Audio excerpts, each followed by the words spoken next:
Reaksyon ni Angelica Panganiban sa reklamo ni Kim Chiu laban kay Lakam. Usap-usapan ngayon na nagbigay ng maikling pahayag si Angelica Panganiban, lead star ng MMFF movie Anne Mary, matapos niyang malaman ng tungkol sa reklamong isinampa ng kaibigan niyang si Kim Chiu laban sa sariling kapatid nitong si Lakam.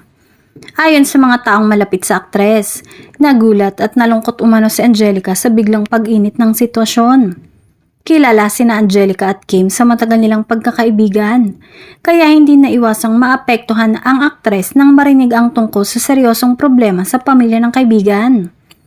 Ayon sa source, naging tahimik muna si Angelica at inalam niyang mabuti ang buong pangyayari bago magbigay ng kahit anong reaksyon. Bagamat hindi nagdetalye si Angelica, sinabi niyang umaasa siyang malalampasan ni Kim ang mabigat na pinagdaraanan. Bilang kaibigan, nais niya raw na manatiling matatag si Kim at protektado laban sa anumang maaaring epekto ng issue sa kanyang mental at emotional health. Dagdag pa ng aktres, hindi madali ang sitwasyon lalo't pamilya ang sangkot. Kaya naman ipinagdarasal daw niyang maayos ito sa legal at personal na paraan nang walang mas lalong masirang relasyon sa pagitan ng magkapatid.